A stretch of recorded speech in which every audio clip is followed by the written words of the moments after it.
This video will show you how to create what we call a slide master in PowerPoint. To begin with, let's load up a brand new PowerPoint. So we go to PowerPoint, we go to blank presentation, and we're starting with blank canvas. Please don't put any colors or shapes or anything on just yet. Then you're going to go to View, and you'll see there's a button here called Slide Master. Now, everything we do in the Slide Master is about design. So please don't do any typing in the Slide Master. Don't type any headings or anything like that. Step one is to actually scroll over here and go to this top slide here. This is the one we're going to change the colors and everything of. We're going to go to background styles, and you can choose format background. Now, if you want a solid background, so let's say I wanted to just a yellow background, that's where you would put solid in. If you wanted a thing called a gradient fill, now what a gradient does is it's like you can see here where it goes white and then into blue, but obviously we don't want white into blue because that's a bit boring. So I'm going to stick with my original yellow. So you can see here I've got a sliding scales tool, and I can click onto the yellow there, and then I don't want that pale blue because I quite like darker blue, so I can do that. And as you move it, you can see that the color moves with the slide. So over there. You can also change the, if you want it radial, if you want it rectangular, and again this can grow and shrink as you want it. You can change the direction, so you can see there. So you can just play around with this till you're happy with the layout of your slide, with the color of your slide. Once you've done that, you can go over here to where the home is, and you can choose the type of font you want for all your slides. Now remember, we're going for professional PowerPoint, so we don't want curly whirly writing that maybe people can't read. We want to make sure it's nice and easy to read.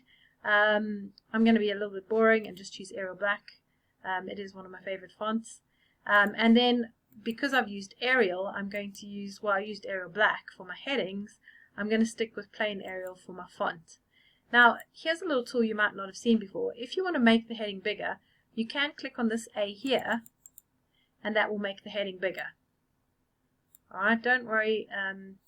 Please don't change the text that's in that box at the moment. Just leave it as it is. And I can make that writing bigger. Again, don't change it. Just leave it as it is. Now, this PowerPoint is about Hayes School. So to make it professional, if you can remember the one I showed you in the welcome slide, I'm going to actually put the school logo in the top corner, and that's going to appear on all my slides. So the school logo will be attached to the Satchel one that you've been sent this morning, and you just need to download it onto your computer, and then you're going to go to Insert, Picture, from this device, and if you've downloaded it, it should hopefully be in Downloads. And there you can see I've got the Hayes School logo. You can choose the one, this one's round, this one's square, it's not much different. This one might be more clear because it's new, so I'm going to stick in the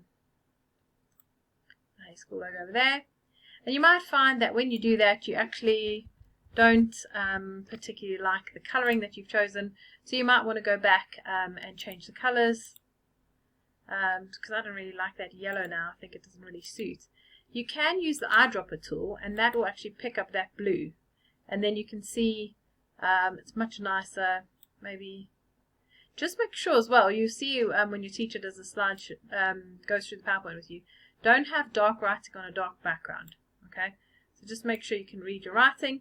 And then this is the most important thing about the master slide. The most important. Is everyone listening carefully?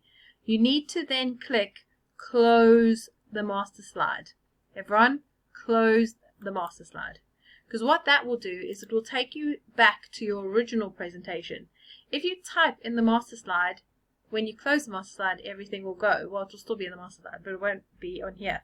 Now, here's what's happened. If I push Enter here to make new slides, you will see I've created the Slide Master so that all my slides are the same. My logo is always in the same corner, and you can't move it. If you want to move it, you have to actually go into View, Slide Master, and then move it from there. But now I can start working. This is my title slide, this is going to be my friend slide, and this is going to be my teacher slide. Alright,